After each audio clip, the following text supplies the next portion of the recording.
देखिए दोस्तों 5 पावरफुल सुल्तानों का इतिहास।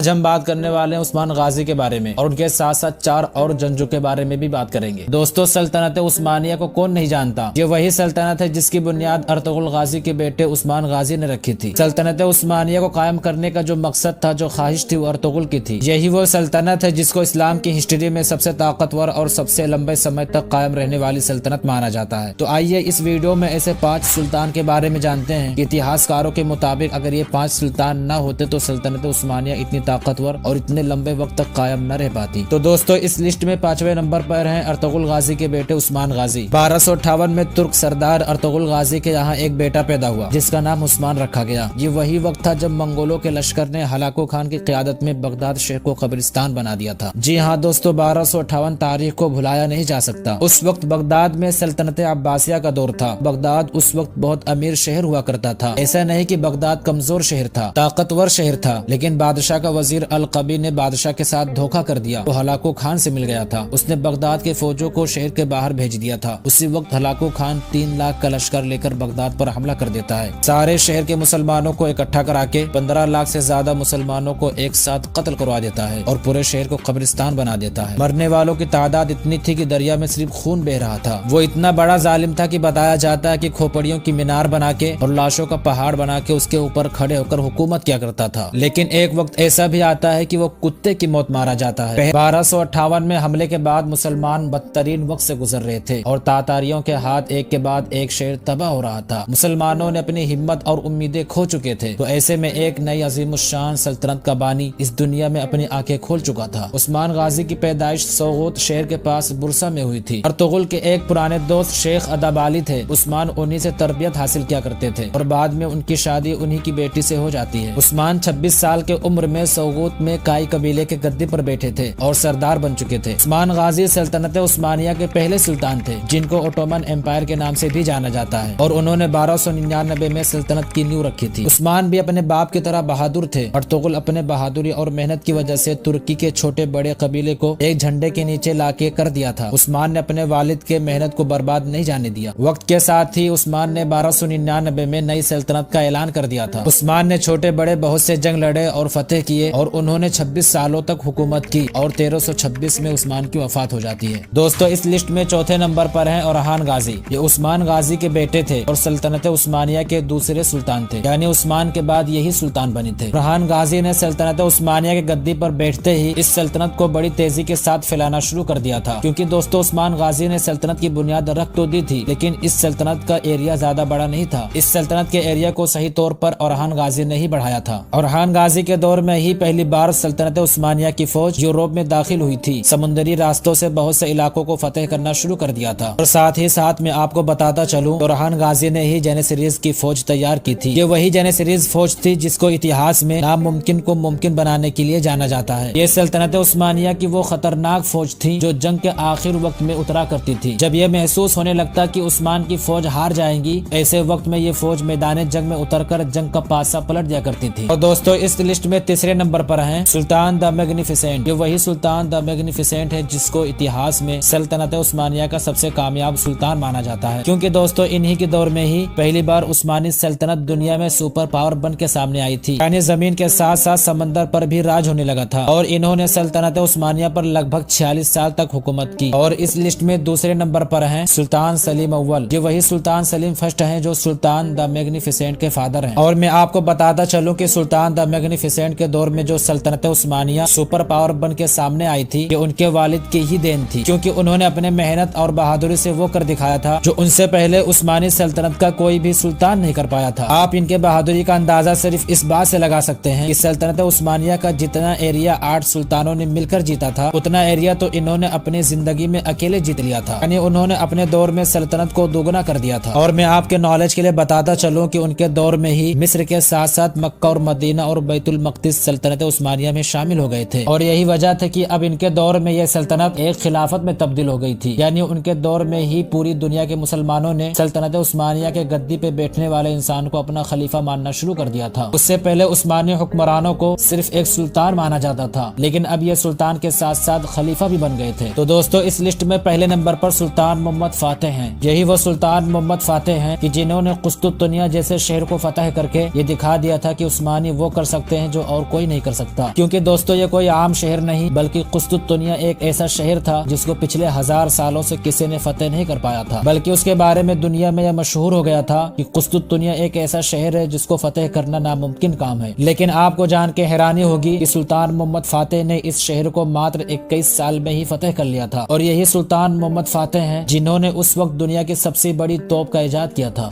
ये थे सल्तनत उस्मानिया के बहादुर सुल्तान। इनके अलावा और भी सुल्तान हैं। अर्तुगरुल के खानदान के 36 लोगों ने सल्तनत उस्मानिया ऐसे ही इस्लामिक कहानियाँ सुनने के लिए पेज को फॉलो और वीडियो को लाइक, सदक़े जारिया समझकर शेयर करें वीडियो को।